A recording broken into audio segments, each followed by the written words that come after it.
This is Opinions for Hire. I'm the R Train, formerly known as Russell, currently known as Russell, or the R Train. That to my left is the wonderful and fabulous and completely sexy John. And Mike's here too. Hi. So yeah. Give us our topic, damn it. All right. So today, Mike's going to be throwing some topics at us. We're going to be talking about some things and giving our opinion, as we usually are. Very opinionated. So let's find out what's going on. Well, just to start off, I love the conversation where we were going at. We said we wouldn't talk about Terminator, and we were just talking about, well, you guys were talking about, I was just getting ready. Yeah. I could go on and on about Terminator. I love Terminator. Yeah, Terminator's amazing. It's two of the best movies ever made. I don't think that the first two films, I don't think that there's any two movies in existence that do time travel better. Yeah. Because they make sense within themselves. Would you say it'd be, this would be the franchise that kind of set how time travel should be for movies? I think that was a combination of several movies that came out in the 80s. There was Back to the Future. Back to the Future, Terminator, and what is it called? What is it called? That was a yeah. I like that one. That was a solid film. They're Bill and Ted. Bill and Ted. Oh my god. No, I just recently sat down and rewatched both Bill and Ted movies. The second one is amazing, isn't it? It's great. The second one's one of my favorite movies of all time. Bogus Journey was excellent. It's one of most excellent. It's like Cracked got it right. It's like the best version of Heaven and Hell I've ever seen put to film. It really is. Yeah. No. Heaven was just great. I love the whole. They mug three dudes outside of and God's the pearly cool with gates. it because they're on a mission. It's like, whatever. Dude, Station. Like I wish that more people knew that movie so I can just go Station and people would get it. Yeah. Or the Robot Us's. That was the fun. That's I don't know. The Robot Us's. No, stay cool, dude. No, those three franchises I think did actually kind of say what we could do with time travel in movies. I remember. I think a lot of movies that use time travel don't really understand it and don't really treat it effectively, so it doesn't make any sense. And there's always that one character in every time travel movie that's just like, oh, this time travel just makes my head spin. Even Doctor Who does it with wibbly wobbly timey wimey. Like it's not that hard. Wibbly wobbly timey wobbly. Yeah, he tries to explain how time travel works, and he just goes, "You're stupid and not advanced enough." Effectively, I thought he said it's kind of like he goes wibbly wobbly timey wimey. Doctor Who is really not consistent with its own logic. That's a big complaint. They switched. They they killed the renew the series by switching the Doctor. Well, they switched the Doctor because it's supposed to be different alternate universes. True. Yes. He regenerates. Yeah, he regenerates. Yeah. So he basically gets a new body, new personality, but it's the same persona basically. It's I don't know. I feel like a jerk because I watched all David Tennant's time as the Doctor and even the guy before him, but I don't remember anything.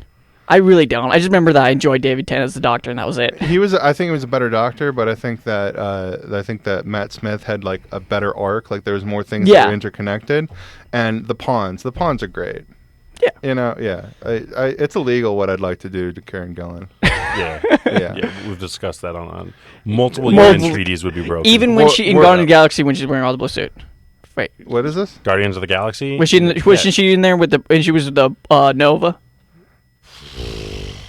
Even as Nova? Don't even get especially as Nova. I mean... Oh my god. Are you kidding me? No, Nebula. Sorry, Nebula. Okay, thank you. Nova is different. Sorry.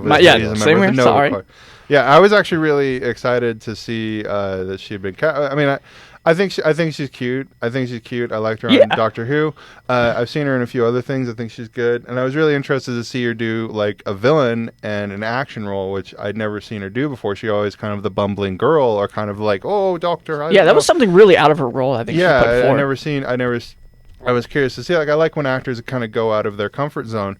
But and Nebula is a really cool character as well, especially in the Thanos storylines. So I was really happy that they cast an actress that I like as a character I like, and even though she doesn't look like the character in the comics, I thought, well, that's pretty cool.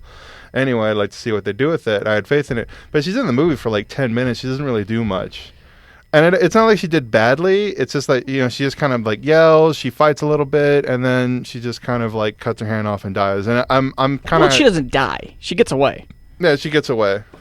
Because I was I just saw the movie the other day, and I'm like, oh, crap, that is her. You know who else is in that? Nathan Fillion. Nathan Fillion? I'm drawing the blank. He's the voice. Nathan Fillion's Captain Mal. He's on House. Yeah, well, he's the voice of the blue alien. Like, I'm gonna cover you in Ganubrian jelly and just go to town. And then Groot sticks his fingers up his nose. Oh, that's great. Okay. Yeah, so because he and James Gunn are friends, and James Gunn also used to work for Troma, which is this independent. They make like schlocky horror movies and stuff. But Lloyd Kaufman, the owner and creator of Troma Films, has a cameo because he gave James Gunn his start in the movie industry. So he's one of the prisoners up there, and he's just screaming at him like, "We're gonna get you!" Ah! And it's there's actually a picture of them on Twitter together because they're like good friends still. Okay, so anyway, I guess the more you know. yeah, you really just yeah. To get back to it, because John mentioned we should be more gaming oriented because we are just pop culture in general, and we're big on both. We're here to discuss all things pop culture. I do go on and on, except music. And I'm a film buff. I do go on and on. I mean, I just totally steamrolled. I'm steamrolling over both of you currently. Yeah, so. Yes. Avid gamer. Just kind of playing all the new stuff that's up. I mean, he's fat. He has a neck beard. He's wearing flip flops. Currently wearing Smash Brothers. Just saying. He likes to vape. Which is a mouth fedora. Yeah, a mouth fedora. But, I'm just off. You know the vape for your cigarettes? Yeah, he vapes, and it's basically it's the mouth fedora. It's dead air. Huh? Now it's dead air. So I'm just gonna get to Tomb Raider. Have you ever played Tomb Raider? Because as we know, Rise of Tomb Raider is coming out. Okay, I played the original Tomb Raiders yes. for PlayStation. I was a fan of them as they go on and go on. But I think actually Tomb Raider is one of those is a great example of the games that are trying to be too much of a movie and not enough a video game, especially with Square's most recent one that was released, just Tomb Raider again, because that's the big fad, going back to just calling it what the first game was called. Yeah, just basically reboots. Yeah, just a reboot, because hey, screw the last 20 years. But my biggest problem with it is stuff like they hand it to you, you get the controller, you go in, and like in all these cutscenes, she's like this badass huntress who can hit a mark, and you get cut, and you're trying to get away, and then as soon as the controls go back to you, it's like, you can aim, you can suck, you can do whatever you want to do, and all of a sudden, you're bumbling around an island, and it just doesn't feel like the same scenes as what you're doing in the cutscenes and stuff. Complete opposite experience. I when I was playing her, she felt like she was capable. All these things I was doing, all these skills I was practicing, crafting stuff, finding things, fighting and all that stuff. She, like playing the game, she felt like a really effective character. She had a lot of agency. She was skilled. She was taking names and kicking ass, taking names. But then in the cutscene, she's just like always whimpering and crying and holding herself. And it was just like, I remember playing the first game, and that really kind of blowing my mind that it had more kind of cinematic elements to it. But she never came off as like someone who needed to be motivated. Like she was self-motivated. She was actively interested in there. And here she's there's constantly some male voice like, "Come on, Laura. Come on, Lara. Lara, come on. We need to get up. Fix your wound. Do this. Do that. Like her father's or some dude or some. It's like, why can't we just have like one really kick-ass, girl game? But you didn't feel like they were trying to turn her into the person you wanted to be. I feel like it was a good game. I feel like they tried to shoehorn a lot of different things into it. Yeah, because it basically felt like a lackluster kind of copy of an Uncharted game. Yeah, no, that's pretty dead on for me. Yeah, my biggest problem though is I mean, with the finances that these kind of companies have to put into the games, they have to be careful with what they do. They can't have they wanted to do something extremely controversial. Whether you're pro or con, whatever, rape should or should not be in games, they wanted to insinuate that Lara Croft was abused sexually. And gamers just really, you can't do that. You can't do that in a video game. And whereas I feel some other companies might have said, we're not supposed to, but we will, to kind of break these, boundaries and push buttons. Again, like I said, pro, con, whatever your opinion of it is, you can't do that. You cannot go against what, the general audience wants. If 51% of the audience says you can't do this, then you can't do it, period, because there's too much money to lose. Especially as big as franchise Tomb Raider has been. It's been out for almost, 20 years? The game sold successfully, and they laid off thousands of people from their companies because it sold successfully, but not successfully enough. Yeah, ouch. Yeah. I remember they thought when that it was going to just break the bank with all the Metacritic reviews, but then it just sold really well, not really well. To me, sometimes rating doesn't matter because Destiny didn't get all that great of a rating, but it did break the bank. I think that Destiny is one of the best 7 out of 10s I've ever played. Yeah. You know what I mean? Like, honestly, the game's just a solid 7 anywhere you look, but I've put hundreds of hours into Destiny, and I'm really heavily looking forward to the Mike's Hard Lemonade of video games. It does its job. It gets you drunk. It doesn't taste that bad, but really, is it like the best thing you could be drinking? You know? No. Well, I mean, I don't know. I can go on and talk about Destiny Destiny for hours. I think that Bungie did a great job with the game. I think it sets itself apart from the other first-person shooters that are just kind of smashing onto the market. Too many games like, let's say, like Call of Duty, for instance, that just come release one after one after one after. Yeah, it's becoming like the old drug, and I think Destiny.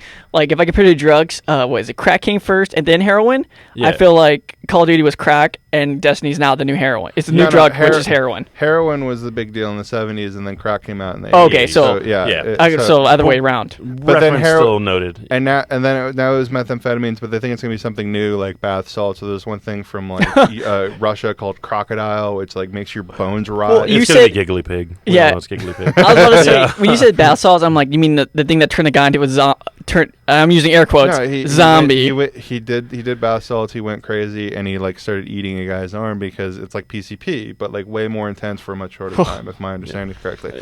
But I mean, back on track to like the Tomb Raider series. Thank you. Yeah, but I think like. I think if I recall, I remember seeing the demo, and there's this guy, and he's like pushing her up against the wall, like by her throat, and she has to like fight off of him. But the insinuation is that if she doesn't get away, he's gonna like hold her down and like rape her. Okay, yeah. And a lot of people were like uncomfortable with that, and the same thing happened before with like Game of Thrones and stuff. Like even the insinuation of it is gross. This may seem like a little bit of a tangent here, but I recently started reading the Mad Max comics, and the latest one that came out was about the history of the character Furiosa, and the whole like point of the movie is that Furiosa makes a deal with the 5 wives of the Immortan Joe, who basically keeps these really healthy women to breed with to try to give them healthy sons.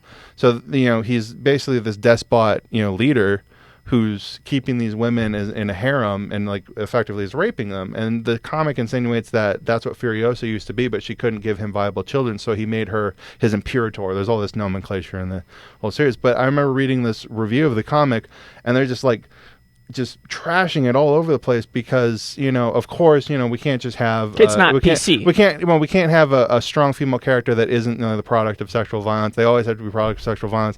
And I started thinking about that. I was like, where there's not a lot of strong female characters that are out there, and that's a very real risk for a lot of women. And it doesn't seem like outside the realm of possibilities that a really evil, fucked up, despot, tyrannical leader is going to have a harem that he continuously rapes, and that a female character in that universe would be assaulted by sexual violence. So it doesn't seem outside the realm of possibilities that that's going to happen in a fictive world. Here's my opinion about all that, and I don't want to go too much into it because it's really just a heated topic, but.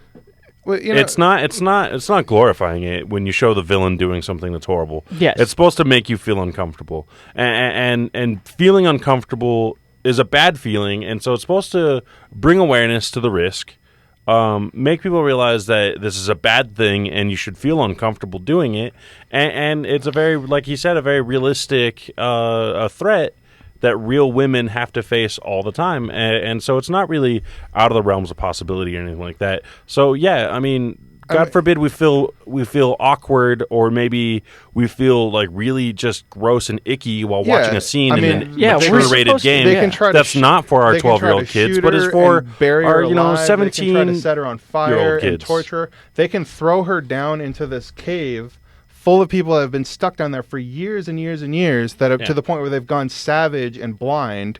But God forbid that there's even the threat of some sexual violence on this character, who otherwise is a complete badass, unless you're watching a cutscene where she's just whimpering and crying and needs to be motivated by a man. Yeah. People don't know what they want. Yeah, well, John, I agree with you. I think it's bad when people forget that this is supposed to be bad. Yeah, like this is bad stuff for bad villains to do to make you feel icky, and it should be in our games that are rated mature. Because as a former employee of a lot of big box stores, I could tell you that parents come in who don't pay attention and do buy their 5-year-old kids games like Grand Theft Auto, which have horrible scenes of rape or sexual abuse, or even just gratuitous sexual scenes, as well as scenes of horrific torture, ripping a man's tooth out through his mouth just because he's of quote unquote terrorist descent. Quite literally, it's one of the most uncomfortable, awful scenes I've ever seen in a game. I turned that game and off. imagine you're talking about GTA 5. Grand Theft Auto 5. Probably about 45 minutes into that game, I turned it off because they killed off one of my favorite characters from The Lost in the Dam. What Trevor was banging his girlfriend, and then he kills Johnny. And I love Johnny. Johnny was one of my favorite characters. I thought, he's this tragic figure. Everyone else seemed like just a psychopath, but he seemed like he was stuck in that life. That's GTA, because I remember in the beginning of Vice City, they kill, and I'm one of those kids who played Vice City when they're a kid, passionate about the game. I was 12 when I was playing. I was 14. Auto 2. They killed 8-Ball. I mean, he's in the freezer when they're in Liberty City. I forgot who's around the table, like the mafia, heads of mafia, and they switch, as they're talking, they keep switching scenes, and you see 8-Ball, the black guy who in the beginning of Grand Theft Auto 3 helps you make a car bomb. I forget if I'm not mistaken, and he's dead. You know what I mean? Yeah. They just kill off people. They were. I don't know how to compare, but there's a show that just kills off characters you might like. Yeah, no, I mean that's just the way it is. Living Dead, Walking Dead. Oh, The Walking Dead. There's another show that did that. Too, yeah. But it's just that in my as a man who's 30 years old, if I want to sit down and play a mature rated game that makes me feel icky when the villain's doing something that's absolutely awful, I should be allowed to, and we should differentiate what's for my niece, what's for my kids, what's for my friends' kids, and what's for me to play. And when it comes down to it, we shouldn't be removing all this stuff just because. And again, they have to, because if it doesn't sell to those 14 million kids, it doesn't sell. Look at the largest player base for Grand Theft Auto 5 online, or Grand Theft Auto Online, is 10 and under. That's See, absurd. Why am I not surprised by that? You hop online, and it's just a bunch of 10 to 12-year-old kids talking about bongs and hookers and giggling and laughing. Probably never experienced this stuff. Shut your dick, faggot. It's just like, okay, all right, that's fine, that's great. I can't even enjoy it. The only thing worse than playing online with children is playing online with foreigners, because for some reason they always have some weird ass fucking music playing in the background. Yeah, they're not even talking; it's just playing in the background. Yeah. But all staccato because the mic is picking up intermittently, and it's just like, Jesus Christ, like, turn it off.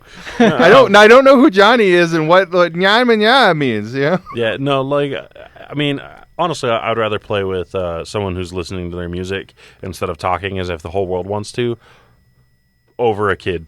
They're screaming, they're annoying, You suck, your mom sucks, I effed your mom. It's just like, kid, I've heard this since I was a kid. Well, and not only that, but it's just like, you suck dicks, huh? Yeah. And that's great, like. Sure. I was probably doing that when I was a kid too, like. I'm just glad they had the mute option since Halo 2, because that's when I first played a multiplayer game, was Halo 2, and I always loved that they had the mute button where you could just mute people and never have to hear them ever again. Yeah. And I don't know. It's just gaming in general just pisses me off, because there's a perception about games gaming. But there's a perception about video games is that they're a toy, they're for children. Yeah. So any kind of like serious debate, and then there's a community itself which tends to just be like belligerent. Like there's this lady Anita Sarkeesian. Oh, I didn't know if you ever want to get into this. I never brought her up. It's a stickly to me. It's a stickly miss. Huh? Oh, someone has to explain that to me, because that's someone else. She does this. She has this like channel, Feminist Frequency. Basically, she just goes through and like looks at video games and movies and TV shows and points out how they're sexist towards women. And I don't disagree with her on any particular point. I think media tends to overwhelmingly favor men over women, and I think it's a lot more interesting. That's one again coming back full circle to Terminator. Why I love the Terminator series so much. And Tomb Raider was that there is this character who's just a badass, and it doesn't matter that she's a sexy chick. Alien also. Yeah, Ripley, a big thing. Long Kiss Goodnight, and Mad Max very recently. Furiosa, I think, is a phenomenal character, and it doesn't matter to me that she's that her current world outlook is a product of her being sexually abused early on in life. I think that gives her a kind of character. It gives her a kind of weight and levity. It gives her a kind of weight and verisimilitude that, living in that world, it's brutal and hard, especially for women. Yeah, that's a real risk now. Even in the most affluent country on earth, it's still a very real risk for a lot of women. I mean, when you look at it, things like some people complained a lot about Gone with the Wind, for example, because it shows such a favorable slave-master relationship, and the slaves were happy to get back home, to the masters, and some really awful stuff that really made some people feel uncomfortable, and they didn't like it, and that kind of stuff. I think that maybe in 25 years from now, people will be looking back at like how poorly done a lot of our fiction is now when it comes to the way that women were treated. Yeah. They are not treated equally, and we should all go out and talk to people about how they should be treated equally. It's not like lip service or anything like that. It's just a matter of being fair. Like the whole like Anita Sarkeesian thing is that she gets like death threats and people hate her and just hate on her. Like there's nothing but just like abject hate for this woman. Who makes fairly valid points. I think her videos are boring, honestly, but I don't disagree with her on any particular point. And sometimes they're just finding stuff where there's nothing there. Yeah, but then she did she made a little graph and posted it on her website, and she was saying that I think slightly over 50% of all the games shown at E3 either had a playable female character or the choice of playing a playable female character, and this whole data sheet showing the breakdown of that, and she said that it's not good enough, and it's like that seems like a real strong step in the right direction, because last year it wasn't even close to that. Like now 19%. Yeah, I generally 11%. When I play, if I have the choice to play a woman, I will play a woman in a video game because it's just more interesting, and it's a different perspective. It sounds really puerile, but it's nicer to look at. Yeah, well, it's I generally prefer to see that. Every time I've played Mass Effect, I played a chick. I feel kind of like whenever people get into the debate about gaming, though, it all kind of goes back to this, and I think that there's a lot more problems with gaming, and the money aspect of it, the content, the finances, sexism, finances, content, commercialism, the content, the need to appeal to everybody. I mean, I think one of the greater examples is like Resident Evil 6. That game had to be everything. Capcom was so afraid of releasing a game that would lose them money that they tried to make it everything. First-person shooter, third-person shooter, duck and cover, horror game, survival, puzzles, whatever they can throw in and throw at you, they want to throw it at you because then they can advertise it to absolutely everybody.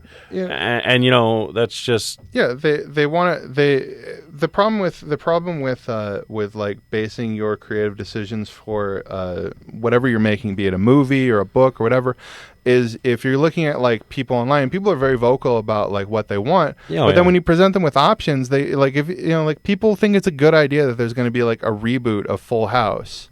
Like, who the fuck cares? When's the last time you honestly sat down and watched Full House? Ever. The last time I watched Full House, I realized that DJ was kind of fat, and I didn't think she was as cute as she was before, and I just wasn't into it anymore. I never thought it was never funny. Russ had a crush on the girls at Full House, is what he's telling me. Basically, yeah. But then I discovered a different world. And I was just like, ooh, who is this Marissa Tomei chick? And I was just, Okay. This seems like a weird turn considering how, like, kind of... Yes, you just talked about feminism, and now you're going on, she's cute. No, but, when you're 14, that's what you're thinking about. Yeah, well, you know what, though? Like, that's a good point, though. But at the same time, like... You tell people, hey, do you want a game that combines elements of third-person shooter, cover-based shooting, horror, survival... And people are like, yeah, because they have no idea. If people knew what they wanted, they would go after and get it. But people don't know what they want. They kind of think they do. They know what they like. Yeah, if you say, hey, do you want a new Terminator movie where, Kyle Reese goes back in time, but the timeline's been messed up, so it's actually all Kitty Wumpus. And they actually sent the Terminator into like the 70s to train Sarah Connor as a little girl and stuff. And people are like, yeah, that sounds pretty cool. But then you actually see the movie and it's total crap. Yeah. Hey, do you want another Ninja Turtle? You remember how much you like Ninja Turtles? Here's a terrible Ninja Turtles movie. Like you want another Transformers movie? Hey, guess what? Okay, sorry. We were talking about feminism. It made me think of a game PS4 that's coming out that I really am interested in, but I don't own a PS4. Subtle segue. Sorry, Horizon Zero Dawn. It took me forever to find the game. Horizon Zero Dawn. I don't know. Never. Have you guys ever seen this? Yeah, I've seen some of these. It looks great, right? Yeah. No, I see. I want to see. I will watch the cutscenes to see this movie, and the reason why, because you brought up. I want to go back to the Arkezing thing because I heard that she was mad about at E3. She was there and she was mad about Fallout 4 and what was that other game that's been out forever? That's just making its comeback. God, it was on what a was she computer, mad about first Fallout shooter. 4? Too much violence. Too much violence. Just violence. Probably just too much violence. Not enough female roles. And the second that one might was actually Doom. piss her off about Fallout. One of my favorite little Fallout tidbits here. Lady Killer. In the Fallout, and they mentioned it on their website. It's not mentioned in any of the games, but of all of the vaults that are out there and haven't opened yet, there was one vault. I forget the number of it, but they put 99 men and one woman to test to see how that went. Not very well. Yeah. And then they made one that was 99 women and one man, Vault 69, and that one actually succeeded very well. So maybe one day we'll see Vault 69 open up, and I it think has to be Vault 69. Yeah, it has of course. Yeah, of course. Yeah. You know, 99 women and one dude, and then 99 dudes and one woman. It seems like these hoes keep jocking you, son. I got 99 problems, but a bitch ain't one. I am so surprised that you do that. I don't know why. Huh? I don't know. I'm just impressed that you did that right now. What? I don't know why. I am just oddly impressed. I'm down with the plight of the woman. I'm down with the plight of the black man. I'm down with the plight of the yellow man and the red man. And the method man. And the method man. And the Superman. And the Spider-Man. I am down. But moving on, I just find her a fickly character because she with the woman man. She is right to point out the flaws in gaming. You know, that's mainly men. But then she goes overboard and says Fallout 4 is too violent and Doom is too violent and people shouldn't be happy that it's violent, it's coming back out. But then the guy who I saw arguing on a YouTube channel shows a picture that proves that she's a gamer and all her games she has Fallout 3 and New Vegas. And I'm like, how are you complaining about Fallout if you enjoyed the game? Well, I mean, there's a difference between, and this is where I got to step up and defend her. There's a difference between saying that you can't. There's a difference between saying that you can't play through something and all the way through, or even be a fan of something and not like it. It's like patriotism. You can love where you're from, your country, or whatever, but believe that it needs to change and be different. So maybe she's a huge fan of the Fallout games, but just thinks that maybe they need less gratuitous violence. Be it her opinion, I personally like exploding stuff from a long distance away with a flaming sniper rifle, but maybe that's just who I am, and maybe I've just been jaded from the violence. I picked Bloody Mess really early on. Like the first chance I was able to get it, I got it. Yeah. And for the entire, most of my experience playing that game, which we're talking probably close to about 200 hours playing that game. I've wasted a lot of my life playing that goddamn game. Nerd. And yeah, fuck you. But, you know, the whole thing of like every time I shot somebody, they would blow the fuck apart. And when I hit max level, every time I shot anybody, they would blow the fuck apart. And you just get kind of a nerd to it.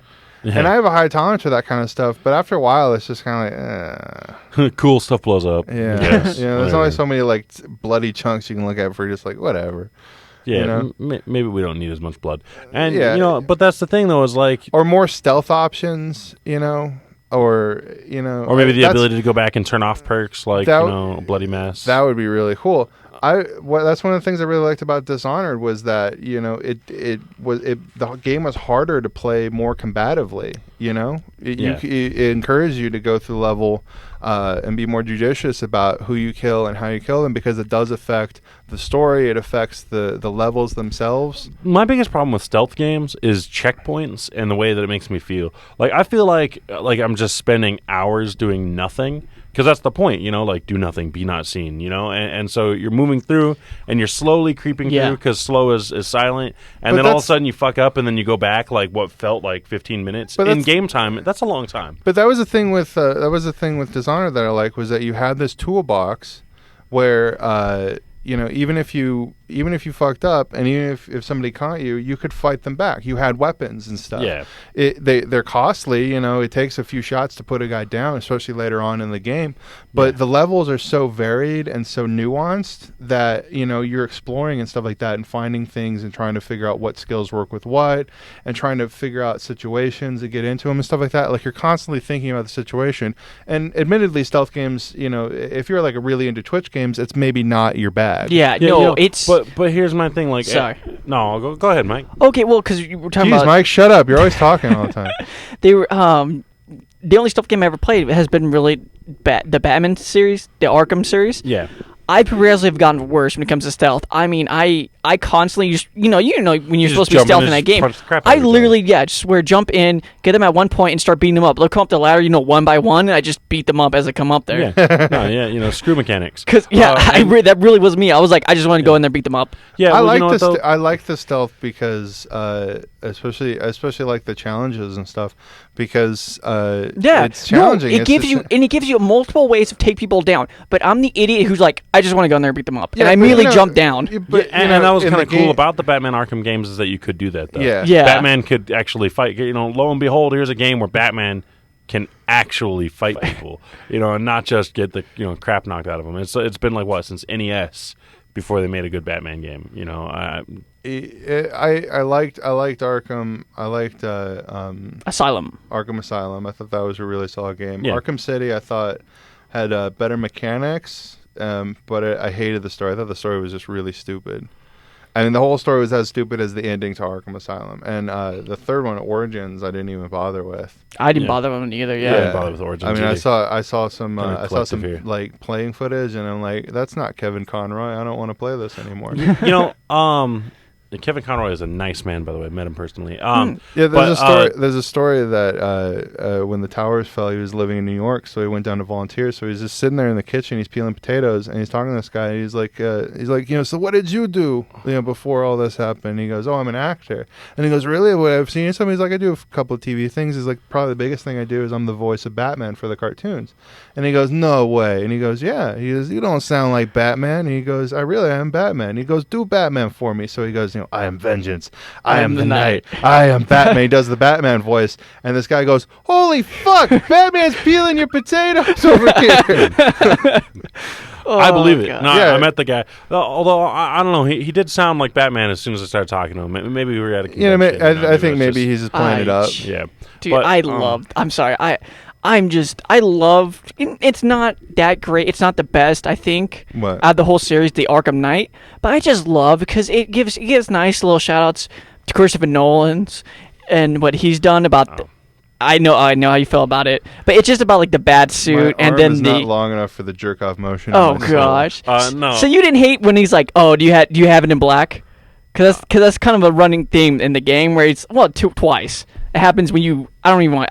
I'm not gonna stop. You're so not interested. Nolan he's too armored. He's too. I don't know. Like the Nolan Batmans are just. They're all over. No, but it's just little here. Also to the cartoon and the other movies and everything else. It's just nice little shouts to everything around it. That's good about. I like that they incorporated like Oracle. Like they have like side characters and stuff. They have Oracle and Alfred and that Robin's. God, I wish you guys played it. I don't want to give anything away. There's so much into it. I just don't want to give it away. Yeah. I might Spoiler alert. I probably won't play it. Seriously? I probably will. Probably not. So you wouldn't mind if I just said anything? No, not at all. I mean, I don't mind spoilers. It doesn't ruin the experience for me, honestly. Okay, because they had I mean, it sounds really pretentious. Haha, me pretentious. But I mean, I study screenwriting or write stories, so I can usually call it. It's usually one of three possibilities, and it's not a surprise when it's one of two possibilities. When you have the formula, you just put it in. Yeah, Joker's still alive. No. No, he's dead? Yes. Oh, that's stupid. But he's in the game. And how he's in the game, and it's stupid. It's absolutely stupid after looking back on it. But Batman is infected with the Joker blood, which becomes its own virus in this game, where there's five people infected, and Batman's one of them. So when he gets mixed with the fear toxin that Scarecrow's dishing out, and sorry for spoilers, but he starts to see Joker, and Joker starts to take over Yeah, of course. Yeah, and so of course they wanted to fit Joker back in. Yes, they did, and they did it, and they did it very nicely. Mark Hamill wasn't going to make enough money this year. Mark Hamill's not the voice of the Joker, is he? No, he's not. No. Mark Hamill's not in it. He retired. He's no longer doing the Joker I forgot who they brought in. It's someone different new, and he sounds just like him. Oh, okay. He did, however, say that he would come out of retirement and revoice the Joker if they do the Killing Joke soon enough. So, fingers crossed. That's really funny because the Killing Joke is in the game. It replays the scene. Well, of course. Yeah, but that's... Yeah. Oracle's already Oracle, so like. No, it's that Joker is like it's teasing him, taunting him, and he shows them the memory of him, of the Killing Joke when he comes in the room and shoots her in the back. Because it's the most popular Joker mythos right now, and so everyone. It's really the only Joker mythos. There really is no canon about who the Joker is or what his deal is. Oh man! And a lot of people, there's like some controversies of whether or not Alan Moore's take on that is really his official history or whether he's just making it up. And but the thing is, I think DC and Alan Moore have been very, I think this is one of the few times Alan Moore and DC have been. You guys don't think that's funny? I think that's hilarious. But the only time they've really ever been simpatico on a creative decision. But they're both really kind of like hush hush about whether it is the real story or not, because that feels really authentic to the Joker. The Joker would make some shit up just to fuck with you. Yeah, and that's what he does. He does in the game, and I enjoyed it. But it's kind of a little ridiculous. But you have basically Joker in your head, telling you leave that person, let them die. Let's trying to make him take over. Yeah, it was really enjoyable. To me though, that's just not interesting. I mean that's really predictable. It's exactly what I'd expect them to do with the series. And even though I can enjoy something that is predictable just because I think it's predictable, but it just. I don't know. I mean, it doesn't really feel like the point. If it tickles your fancy, it tickles your fancy. Yeah, so if it doesn't, it doesn't. But it's like. I think the thing I don't like about the games, one, I think the stories kind of tend to be weak. Arkham Asylum, the ending was really weak. And the ending to Arkham Asylum was Arkham just City goofy and retarded. The whole story was goofy and ridiculous. It felt like let's turn part of a city into a prison and then just start putting people into it. Like nobody questions this. Is the bureaucracy that lax in fucking a major American city. Because they're just gonna turn part of it into a prison and just with no oversight whatsoever. Yeah, no. We've seen Escape from LA. It worked. Yeah, we're not gonna. Let's just throw people in here randomly. Yeah, we know that prisoners are waiting on the other side to beat the crap out of them and rape them and do God knows what. Yeah, I mean they'll kill each other and stuff. Yeah, they're all men. Nature take its course. Yeah, all the criminals are men. Absolutely, that makes sense. Nobody looks at Hugo Strange and just goes, "Yeah, no, you're not a bad guy. You're like Psycho Fraser, dude. You're just that's not gonna work." And that's, I mean. Yeah, whatever. And that's my problem though is with the Batman franchise though, and I'm sorry to be derogatory to you, but I feel like the Batman fans are such hardcore dedicated Batman fans for whatever reason it is that they'll take anything with Batman in it and just be like, yeah, it's the best, it's great, it's awesome. No, it's good. I don't disagree Dark with you. Knight is the greatest I don't find it offensive because you're talking to a Laker fan who it's not too crazy, but I like Kobe, but I'm not crazy about Kobe, and there's crazy Kobe fans that are Laker fans because he's there, and he can do no wrong. So I understand what you mean by that statement. And that's how I feel about Batman fans. It just kind of feels like it's like they can do no wrong. It's like okay, so in this scene, Batman is going to be stroking off Alfred, and but hey, it turns out that it's a Scarecrow fear gas toxin that Alfred inhaled. So when he comes, it's Clay. Yeah, and people are just like, yeah, it's Batman's mouth. It's really witty the way that they did it. They really got Clayface in there. It's cool. It really gets you into the psychology of Batman. And the way he kind of licks his lips. He's so dark after it hits him in the face. He would do that. He loves Alfred. It's dark. That's an act of love. It's dark. I just can't tell if you're trying to one-up each other. And, it is. You'll never be more vulgar than me. Yeah, exactly. And it's terrible. And I think that those games might be great games, and the They're first fun one I to play. loved. The first one I loved. The controls are great. The art design is beautiful. It did stealth great. I think it did stealth perfectly fine. And like I said, that my biggest problem with stealth is that usually you get 20 minutes in, you fuck up once, and then you have to go back to the beginning. In this one, 20 minutes in, you fuck up, and now you just got to beat the crap out of everybody. And you don't feel as awesome as you were. When I get to do the most Batman thing in the world is I get to fly down, take a guy out, zip line back up, and all the guys are like, "Where the fuck is he? Yeah, what the fuck just happened?" fired. Yeah, and that's my point. And I'm just sitting there with the controller and I pause it. It's like, I've been waiting 20 years to do this shit. Yeah, it's great. It is. Just the storyline's kind of hack, and like everyone's just and I mean, we don't even have to get into the Christopher Nolan Batman movies, but I feel it's the same way. It's just like, you like Batman, right? Here's Batman, and people are like, oh yeah, I do love Batman. I love this movie. It's Batman. It's like that with everything, though. And, like Nintendo. Like Nintendo does some stupid shit. I don't feel the same way, though. I mean, look at Teenage Mutant Ninja Turtles. I love the Teenage Mutant Ninja Turtles so much. I've often debated about changing my name legally to Leonardo. Wow. Okay. But the Ninja Turtles, nerd. Yeah, the Ninja Turtles are one of the greatest things out there, and the movie was not good. It's horrible. It was horrible. I think that my childhood was ruined by there's one line in that movie that makes me feel so icky inside. I have to know what it is. I feel sick. Like, seriously. My favorite turtle, Michelangelo, everyone's favorite party dude, sits there, sees April O'Neil, and utters this line for the first time he sees April O'Neil. She's so hot, it's making my shell tighter. Silence. Think about that. He's talking about he's got a boner for April O'Neil. His erection is pressing against it. That's disgusting. That's stupid. It's not even funny. Like, do you know? Did anybody laugh because that was such a hilarious line? Do you understand my disgust for Transformers? No, Transformers is bad too. Oh, please, let's ride on that. Like, that's the thing. Again, you love Transformers, but you didn't go out and see Transformers. But Batman fans are like that. They're like, here's a bad Batman movie made by some guy who made a couple of good movies. Let's be honest. There's people who love probably the worst Batman films of a film of all time. To me, is it? I believe it's Forever. Batman and Robin. Is it Robin or Forever? Batman and Robin with the Terminator with Arnold Schwarzenegger. Chill, come on, everybody. Yes, we killed the dinosaurs. The Ice Age. Ice Age. Yes, that one. You gotta give it to Schwarzenegger though. I mean, he yucked it up. They told him this is gonna be a campy movie for kids, and when you look at that movie, it is a campy movie for kids. You have to I wish they told everyone else that before they released it. Joel Schumacher likes high camp. He makes high camp. He's made high camp movies. He's also made really serious movies. He's actually I like Joel Schumacher as a filmmaker. I like his filmography. 8mm really comes to mind. It's a really dark, fucked up movie about like child pornography. Yeah, it's bad really movie. I mean, good movie, but bad. Subject, it's pretty gnarly. Okay. Yeah. Joaquin Phoenix and Nick Cage before he was crazy. But is he still crazy? I thought it was all an act. Sorry, I didn't mean to interrupt you. Yeah. No, Joaquin Phoenix is normal, but Nick Cage went full on bad shit insane. Yeah. But it's a really good movie, and he's like I want to make it's going to be high camp. We want it to be more cartoonish, and he made a creative decision. But to his credit, he actually went back and has openly apologized. That he's like, we made a decision. We thought it was a good decision at the time.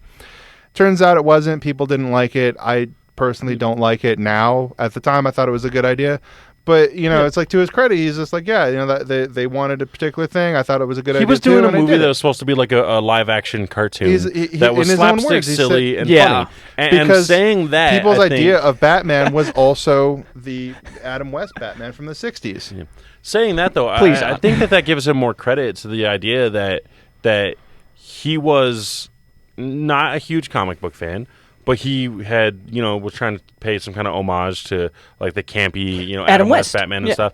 And so he was taking on inspiration and doing something with the role that he thought was kind of honoring the role. He thought that that's where the direction is supposed to go. Whereas I feel like Christopher Nolan went, nah, Batman sucks. This is how it should have been. And that's my biggest problem with it. It's like, no, it's not dark enough. Dark Knight Rises. No, it's not brooding enough. No, it's not it's not realistic enough. Let's put him in like 4-inch thick armor and call that realistic. He's embarrassed to be. It's like he's embarrassed to be making a comic book movie. Like he used it to get his foot in the door. It made a bunch of money. But it's not a comic book movie. Yeah, Dark Knight Rises feels like somebody sat in a room and explained to him very simply what the basic storyline of Batman Nightfall was, and then he just took that like sentence about what that particular comic storyline is about and went and made a movie out of it in his own version. And there's all these documentaries like, is the Batman tech real? Could Batman technology really exist? That's and awful. It's like, now let's in Christopher Nolan's Batman movie, this happens. It's very similar to what we're doing today in reality. And it's like, no, you know what? First of all, it's different. It's not the same. It's not similar. Batman Begins, I like that they kind of tried to qualify the technology and make it seem a little realistic. Yeah. As realistic as Batman tech can get. Like that gave it a sense of verisimilitude. But it's still completely ludicrous. And like Batman Begins is like halfway to being like the perfect Batman movie. Like until he comes back to Gotham, it's like the perfect Batman movie. But then he gets to Gotham, and the fight scenes get choppier, and the plot gets really convoluted. He does get the most Batman moment in the whole franchise when he throws a little Sonic thing down the ground, and there's the flurry of bats that he just walks out the building with. But that's is not taken from year one, the comic book. A few things are, but I think that one in particular. Yeah, because I was like, I think I realized that I had to go back and watch because I watched Batman Begins, and then of course I didn't get told comics until after. You watch them every week, right? Like once a week, you sit down and watch the 3 Batman. I know. I was like, wait, what? Like any true Batman fan, you devote at least 12 hours a week to watching Batman media. Sure. No, but I'm sorry to smash on you. I just honestly, that's my opinion on Batman. Like, no, dude, I can take it. Don't worry. I like Batman. I think Batman is an interesting character. Well, that's why I'm interested to talk to you because I knew that you like Batman. I you think don't like they the manipulate films. him. I think that they aim it at the edgy teens, and they're like, isn't he dark and brooding and edgy? No one understands Batman, just like your parents don't understand you. It's Batman. Because before that, everything was trying to be like the first like real big deal comic book movie was Spider-Man. So everything was trying to be kind of fun and poppy and jovial. It was trying to kind of be Spider-Man. It was trying to be Spider-Man. And then The Dark Knight blows up, makes a shit ton of money. And all of a sudden, every movie, even Spider-Man, is dark and brooding. Yeah, I mean, by the time they get to the third one, he's Superman is dark and brooding. Yeah, fucking Superman is dark and brooding. I swear to God, Superman, the most recent one, there was so many flashbacks that there was actually a scene where in a flashback he has a flashback in the middle of a flashback. And I'm like, can you do that? Like, can there be that many We need to go deeper. Like how many flashbacks do we need? Like before it's just you got like free tickets to go see Man of Steel. I got like 15 free tickets to go see Man of Steel. You and like everybody we knew went to go see it, and I still wanted my money back. Yeah, no, it was just like, come on, and like there was an introduction to like that specific audience where they totally gave up the ending. Yeah, they're like thank you for being part of the special audience who gets to see the sneak peek of the Man of Steel, and it was like, all right, this is awful. This is just a terrible movie. The pacing is wrong. As I'm watching it, I turn to John and I go, why did they call the best possible Dragon Ball Z movie they could have made Man of Steel? It's like they wanted to make a Superman movie or something. It was. Oh no, the thing that really got me was they had like the dubstep machine that's supposed to like terraform the Earth into Krypton, and it's just like it was like Skrillex will take over Earth. Yeah, and they so there's like this gravity well with all this debris in it, and they shoot missiles into it. And I'm like, don't shoot missiles; it's not going to make it through. The gravity well is going to catch them. They're going to fly off and hit people. They totally fly off and hit people, and then they start flying towards it really fast. I'm like, don't play chicken with it. You're just going to hit the gravity well and fly off and hit people. And they totally hit people. Like they totally hit this gravity well, flew off, hit buildings. Like a building falls down on all these people, and I was just like. There was like 4 different versions of like the pull the trigger till you're out of ammo and then throw the gun. Like that literally happens in the movie, and then like they just keep going with that theme. Or like buildings are toppling. There's these 2 demigods fighting through the skyline of Metropolis, and people are standing there. Buildings are falling down on top of them. Like, oh my god! Oh my goodness! Like, no, run, bitch! Get out of there! You're gonna die! When something like goes whoa and like flattens a city into like dust, like literally flattens the city into dust, that is your cue to run the fuck away. Run away! Get out! Leave! Get out of there! I don't see. I'm so glad you guys went there because I don't even remember anything about this movie, and I've seen it 2 to 3 times, and I just can't remember. It's the only thing I liked about that movie it was the fact that like the last like when he and Zod actually start fighting, like it's just a really absurd action sequence, and I had it on my laptop. Like I torrented it and had it on my laptop, and I would sit there and watch like action scenes from movies. Purchase the digital copy legally. Sure, yeah. Allegedly. What's that? No, but I had a copy of it, and I was just watching on my laptop, and I would watch it on the bus on the way home because it's like 20 minutes long, and I'd watch it like twice, and it was entertaining enough to hold my attention, and I would just be like, oh, it's been 40 minutes, I'm home. You know? By the time it was over twice, I'd be home. So I watched that. I've probably watched it like a dozen times because it just gets stuck in my head. But there's like 2 things to take away from that movie. One, that scene's kind of cool.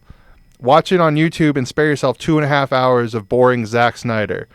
2, I actually like the soundtrack. I mean, I don't usually like Hans Zimmer scores, but that one, it's nice. It's sort of a mixture between like an action movie and like an insurance commercial. It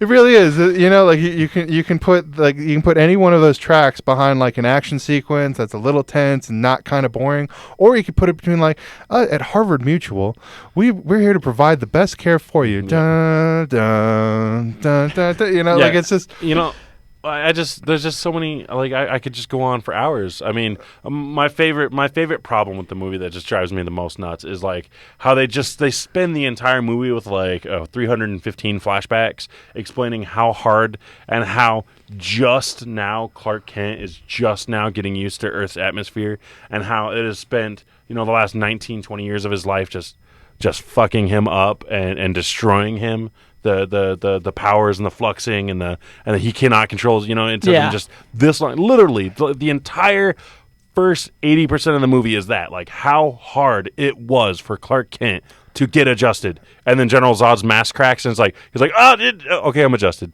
Yeah, and his reasoning is, he's like, I am a soldier. I've bred for war. Yeah. I've trained my whole life to learn how to fight. What did you learn to fight? A farm? Yeah. That's like the dumbest like O'Doyle rules high school movie bully fucking line. You could say. Were there even farms on Krypton at this point? No, and then when they're on Krypton, it's basically like I'm watching it and I'm like, okay, Avatar, The Matrix, there's this movie, there's that movie, here's Dragon Ball Z. Like what? Figure out what you're trying to rip off. Another great scene for anyone listening to watch. Go back, watch that movie. The first 20 minutes when Kal-El is petting. Jor-El is petting Kal-El's head. The baby. He's got this raptor claw. Like, I don't want to touch the baby. Like, we're not legally allowed to be like in physical contact with the child. He does this weird raptor claw. Don't want to touch the baby when he's like, last son of Krypton. Just watch it. Like, just don't take my word for it. Just watch the first 20 minutes. It's like bizarre. He's not actually touching the baby? He's like barely like the tips of his finger, and he's like last son of Krypton, and it's just like what are you doing? That's your son. That's your son. I think that's the more. You're about to get rid of him. Send him through space. You are about to die. Your whole culture is about to die. Yeah. You will never see this child that you were sending on the best chance that you have. For your only son, the last chance for your entire culture is to shoot him off into the void in the hopes that some hopelessly inadequately advanced species will take care of him. Yeah. And the best bit of affection you give to him is the raptor claw, you're cute. You have a soft I don't want to touch you, but you're cute. Yeah. It's bizarre. You're just expecting him to pull out some hand sanitizer afterwards. I don't know. The only thing I think I got that beat because later on when the world's about to destroy, like there's this coup, right? Yes. The world's about to blow up, so the council decides it's really prudent to send these Kryptonian criminals into the Phantom Zone in this really overly elaborate thing that you could get away from the fucking planet in. Yeah, so they build this platform, right? And they encase all the Kryptonian criminals in dildos. Like, I'm not even fucking kidding you. Straight up. I'm not even fucking kidding you. Like, watch them. They have balls. There's like a tip. There's like a delineation between the head and the shaft. They have a frenulum. I shit you not. They're fucking dildos. They're dildos. They launch them into dildos. And it's like now let's safely store these people away while everyone else dies. What? Like, why? In dildos. Let's launch these dildos into the giant space vagina. And the whole idea is that, like, Superman's Fortress of Solitude is like a colonist ship that got sent to Earth 20,000 years ago before it was like stable to suit like. Okay, yes, I remember. But it's like, what did you do for 20,000 years? Like, you had 20,000 years of just chilling on Krypton, but you're just like, they've known for a while that the world's going to explode. Like, their best scientist, the guy who's been engineered to be the best scientist in the world, is telling you your world is going to blow up, and you're just like, we forgot, we don't know how to do space travel. Fuck it, I was smoking a bowl. Sorry, guys, my bad. No, maybe what's going on? I'm just picking my punches, but I thought in the film, didn't they show more like they try to give the impression that they know how to cultivate new worlds to be like them, but none of it worked out. None of it worked out, no. So how do they know? No, but here's my question is, if there's a planet that you go to, because Earth hasn't really changed that much in the last 20,000 years. Maybe like the temperature's gone up or down or both. The temperature, whatever. Like 20,000 years ago, it was the Ice Age. No, okay. It was a mini ice age. So I mean, they're like, hey, this is planet. It's pretty cold, but the sunlight and atmosphere makes us God. Get your ass the fuck over here. We are partying. It is on. Yeah. There's like these really they're cool, but they're primitive. They're just using like stone tools and stuff, but they're cool and they look just like us. And the women are super hot, and we're gods here, man. They're totally non-threats. Yeah, they're completely anything we want. We are gods on this planet. Like a shit, you're not. Like, what do you mean gods? Like they worship you? Like, no, like we can fly, we can shoot lasers out of our fucking eyeballs. Spin really fast, make a tornado. That's useful. Yeah, we can do that. I can breathe so fast, like push so much air so quickly, it will suck the temperature out of things and freeze stuff. Yeah, no, freeze things. Yeah, scientifically. I'm terrified to fart. I've had to fart for like 3 weeks. I'm terrified to see what happens. Is it going to like knock down trees? Is it going to be something? Yeah. No, seriously, there's... No, but they're dead inside of the fucking Kryptonian ship. It's like, this is the dumbest thing I've ever seen. All in all, movie 9 out of 10 would see again. Yeah. No, totally. Yeah, no, it's just... It's not... It's a cinematic tour de force. Yeah. Okay. It gave me all of the boners. Because the only thing I had against this going, like, before we start talking about this, is someone put on Reddit where they took the film, like, parts of the film, and brought down the, made it more color. Because it's so dark, like you guys said. Yeah, they give more color. Even Superman's blue and red looks black. Yes, and it was like this movie looks a hell of a lot better with some color in it. Yeah, and I wish they did that. Say what you will about Superman Returns, the previous Superman, the Bryan Singer one, the one that he fucked over the already crappy X-Men franchise with. He's like, fuck you, Fox, for giving me all of the money and creative control in the world. I'm going to go do Superman and take one of your lead actors. Fuck you. When you bring anything up about Fox making superhero movies, I get so worried because they're doing the Deadpool movie, and I want that movie to succeed. My arm is not long enough the for the jerk-off motion in my soul. Deadpool is going to be a bad movie. Sorry, it's going to be a bad movie. I still don't want it to be. I'm sorry. Has Ryan Reynolds ever been in a good movie? I like Waiting. Yes. I like Waiting too. Waiting is a funny movie. I thought it was gross, but I mean, like, I've yet to see Ryan Reynolds in anything where I liked him or I liked the movie itself. Like, Ryan Reynolds is the one movie where I can honestly say. Waiting is one of the few movies I can honestly say I enjoyed, despite the fact that it had both Dane Cook and Ryan Reynolds in it. So go out of my way. Oh wow! I still think it's a pretty I really want to watch this now. It's got two of my favorite comedic actors. Yeah, I mean, who else is in there? Does it have Carrot Top? No. Larry the Cable Guy. Yakov Smirnoff. Fuck. Yeah, Gallagher is the manager. Yeah. Washed Up, the movie. So Brett Butler is an angry customer. Paula Poundstone is her wife. Margaret Chow's in there. Let's just throw it in there. Fuck it. Yeah. Every comedian that Russell doesn't think is funny is in there. So I have to ask then, is there any faith going into these next movies? I have no faith going into Batman v Superman. The title's stupid. Batman v Superman, Dawn of Justice, the clunkiest title ever. I mean, yes. Rise of the Planet of the Apes is like a better title than that. Yeah, I mean, that was actually a good movie. On a plane. It was all right. Compared to what else. I like that franchise. I grew up with that franchise. Batman v Superman, Dawn of Justice, or Snakes on a Plane. Snakes on a Plane tells me exactly what that movie is. The problem is that they tried too hard and that the joke, it never got funnier than the title and the fact that they made it. Well, yeah, I mean, I heard that like mid-production, they're like, let's make them saying comedy. Motherfucker over and over again. Yeah, it's a one-time joke. Yeah. But they could have extrapolated into something better and they didn't. Yeah. And that's the issue with it. But that's an old topic that's very cold. Yeah. As far as the new... These are fresh, yeah. Fox movies coming out. Watchmen wasn't faithful to the comic either. Yeah. No. Sin City was pretty good. Like that one. Sin City is a movie.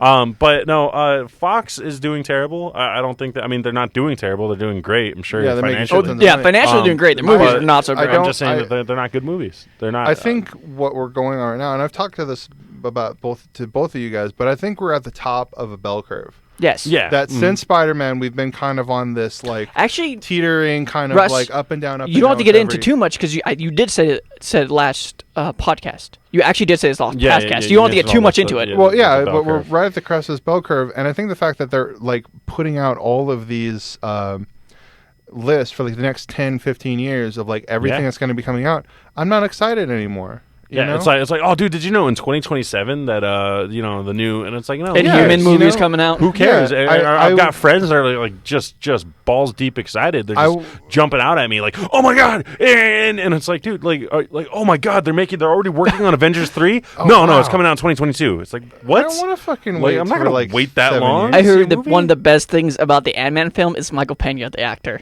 who's not even like a superhero or anything. No, Michael Pena is great, and honestly, like he would make a better Ant-Man than fucking Paul Rudd. I don't like Paul Rudd. Apparently, he's one of the better things about Ant-Man. Michael Pena is great. He's a phenomenal actor, and I think. I guess that's the only thing you would be looking forward. I'm going to see Ant-Man because I think Marvel Studios hasn't really done me too wrong yet. I think like the worst of the worst so far would be one of the 2 Iron Man movies. Which, face it, Iron Man is everyone's favorite of the Avengers. Yes, because it's really just RDJ. But his. They haven't done the only sequel that's like good was Winter Soldier. Winter Soldier was the best. Winter Soldier is, I think, Marvel the films. best out of them all. Like you and I are agreement on that. Besides the first Avengers, I like the first Avengers more than Winter Soldier. I think it's more fun, but Winter Soldier I think is a much like better story, way more interesting. Like I like Captain America better than any of the other Avengers in that lineup. Yeah. So, and I love Chris Evans the way he plays him. Because he doesn't make him into this like golly willikers. Like, all right, come on, guys. No, he's like pissed. He's wrong sometimes. You know, he's not jingoistic. Yeah, he's not gonna go. He's not gonna be like you asshole. You know, he's never gonna go over an edge, kind of. Dude, he's kind of stick to his morals I as felt a like character. That was such a missed opportunity when they kept making fun of him for like not cursing. Not cursing. But then when Vision has the hammer in 2, I just would have been like, it's a PG-13 movie. Just say fuck. Just drop our one F-bomb. No, seriously, like you get one F-bomb in a movie and that otherwise doesn't have too much violence or gore or language. Like if you just restricted it to just having that one, like he just sits there and they keep teasing him. So the rule of 3 is right. So they do it once, they do it twice, they do it a third time, and the 4th time he sees it and he goes, "Holy fuck!" And everyone kind of that would have been.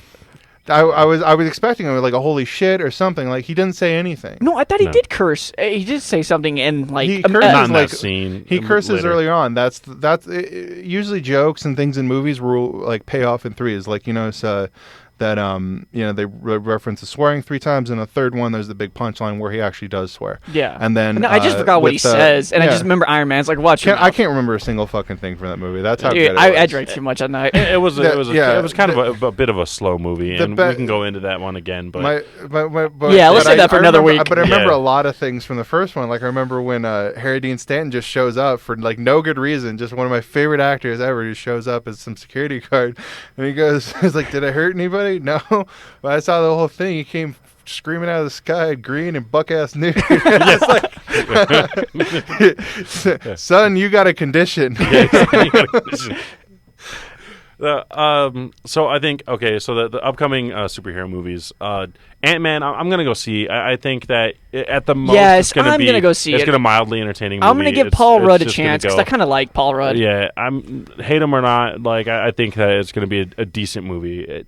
7 out of 10 at the worst. Russ, what's the last bad film Paul Rudd's been in? I can name one, or I can't. I forget the name, but I know what it is. I don't like a lot of modern. Excuse me. I'm stretching. I don't like a lot of modern comedies. So there's just like this stable of actors that keep popping up in them. Not even Knocked Up? Knocked Up, I didn't think was that funny. Like the 40-year-old version, I thought was funny the first time I saw it, but like watching it again, I'm just like, this is just like it's awkward. Whatever. Like you feel kind of bad. It's really I just feel really bad for him. Like and these people that he's with don't really get him or accept him or anything like that. And they're constantly trying to constantly trying to push him into these situations that he's clearly not cool with. Yeah.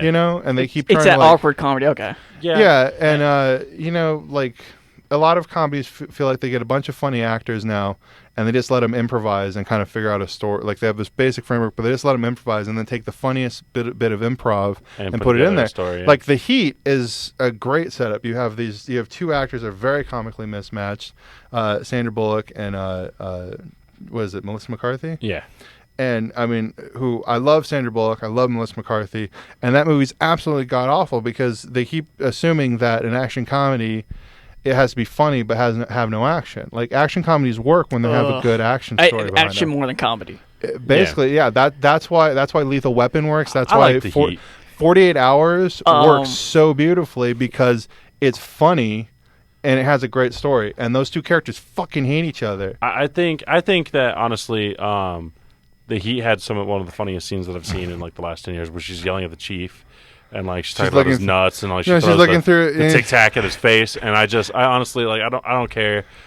Love or hate the movie. Every movie I see with Melissa McCarthy in it, she always has like one scene. Like that scene was pretty funny. Like what was it? The Bridesmaids. Bridesmaids, which was god awful. I fucking hated that movie. Just gross. I've never seen that movie, but people tell me it was good. A lot of women liked it. I've yet to meet a guy who liked that movie. No, I have met a few guys who've liked it. But you're right. Mainly women do like it. And I thought it was mainly made for women. They touted it as like being the Hangover for women. Yeah, but like and like the scenes. Where do you think the movie takes most of its place? Someone who's never seen it. Vegas, because I heard they're going to Vegas. About halfway through the movie, they decide they're going to go to Vegas. On the trip to Vegas, when they get on the plane, one of them throws a big fit, and they all get kicked off the plane. They never even go to Vegas. None of the movie takes place in Vegas. No, you're absolutely right. To me, before the movie came out, it was filmed. I mean, it was portrayed like The Hangover for women. The Hangover for women. That was actually one of their taglines for the movie. Yeah, but it's nothing like The Hangover whatsoever. And all it is a woman who's a really shitty friend throwing a fit because she's not as important as she wants to be. And like that's supposed to be funny. Like there's a scene where she doesn't get her way, and like she literally like breaks like an ice sculpture and throwing tables over and stuff. Yeah, she grabs like clumps of grass and throws them into this chocolate fountain that's at the wedding rehearsal reception. Like they're like having a wedding party. Yeah, and I'm like, I'm sorry, if you fucking act like that, I'm gonna call the cops. Like, why isn't someone tackling her and putting her into a full Nelson? Like this, it's never gonna be like, oh, well, my friend had a meltdown. No, it's gonna be like, and then it's like, that oh, lady honey, who used to be my friend, and then they have a sit down and they realize that it's okay and that their relationship's stronger because of it. Yeah, it's fucking horrible. We should have discussed our feelings sooner, honey. No, it's just you're done. Like you don't do that to people. That's not a human being. Yeah, like, I mean, if I paid money for like a chocolate fountain and like if at my wedding John went crazy because I wasn't paying enough attention to him and started throwing clumps of grass into like the carefully ornated food that's I had a birthday party that I was attending, not even the host of, and one of my friends threw clumps of grass into the chocolate fountain, we're done. Like we're not even like, it's just like, dude, like no, I'm not with that guy. Like, what are you talking about? Yeah, just get out. Like I'm done. Like I didn't bring him. What are you talking about? And that's just the way it is. But she does have a hilarious line in that movie. No, she does. With the puppies, yeah, they give as like a wedding party gift. They give out puppies. Yeah, and she takes everyone else's unwanted puppies. So everyone's like, "What the fuck are we supposed to do with this puppy?" So she takes all these unwanted puppies. So she says like 9 of them. So as like the main character driving away, she pulls past in her minivan and she goes past and she goes, "I got 9." She's like putting her fingers up, like, I got 9. And then later on in the movie, she goes, I shouldn't have taken 9. I overcommitted. 6 is better. And I mean, she does a solid line, and I think that The Heat probably wasn't a very good movie. But I don't know. So I'm right. Action comedies are they're hard to come by. It's a hard mix. Let's Be Cops. I enjoyed. I haven't seen it yet. I'd like Let's Be Cops was, I think, I like really what's his name, Damon Wayans Jr. Yeah, Damon Wayans Jr. is really funny. Keegan-Michael Key has a prominent side character in that movie. It's pretty funny. It's a funny movie. Key and Peele I think is good. I think a lot of different genres have been like waylaid into other forms. Like all the great comedies went online.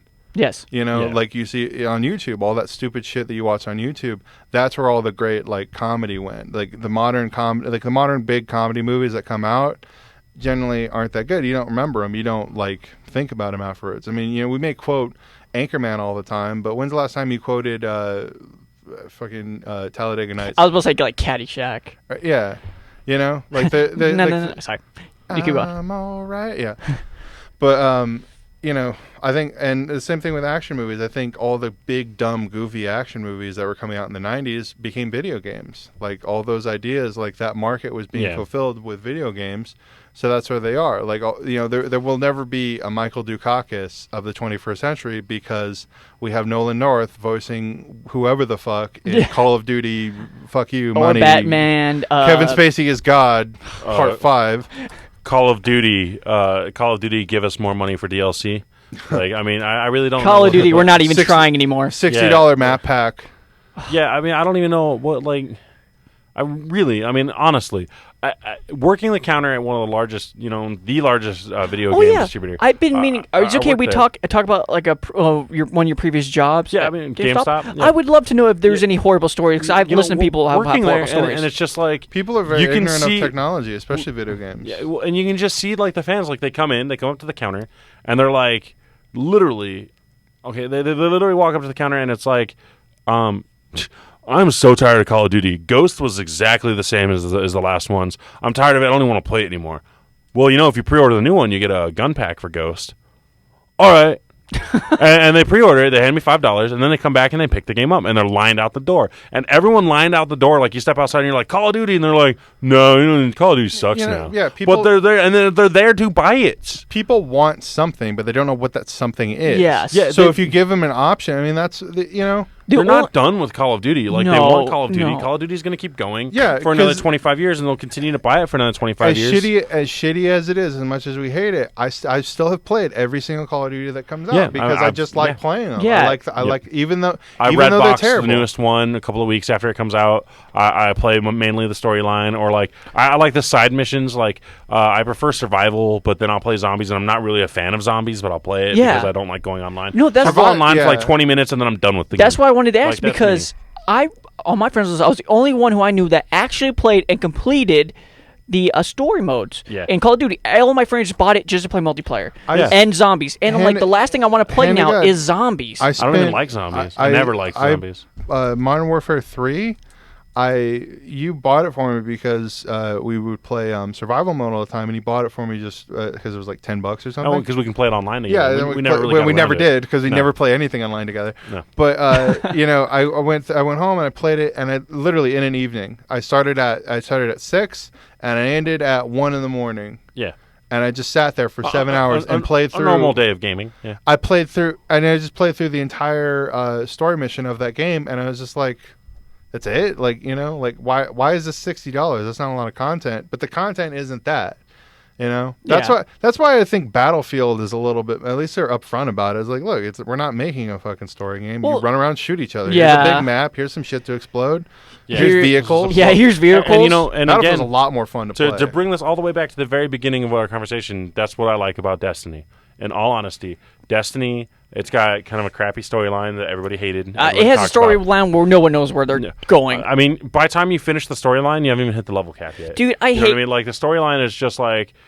And then after that, it's like, now get some friends and play some shit. And that's what it is. It's Borderlands? It's a lot like Borderlands. It's kind of a more serious Borderlands. But then they have, and the first time ever, and the only one that I know of, a raid system for first-person shooter, where you get with there's 6 guys, and you go in, and there's objectives, and it's like, okay, and then like after you hit this point, this boss, and here's the tactics for beating this boss, and you're talking to each other on the headsets, like look out for these, these baddies, and look out for this, and do that, and you guys are just communicating. You got to know what weapons you're using.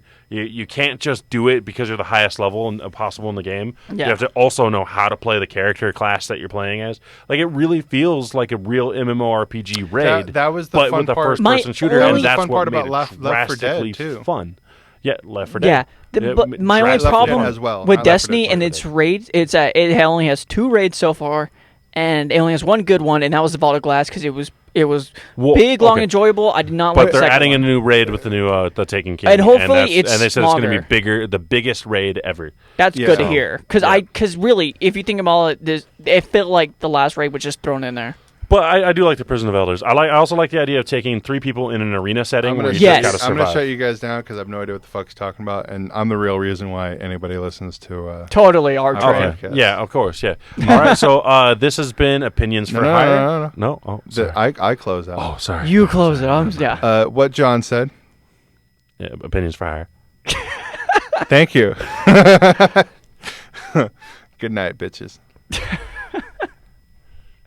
Bye.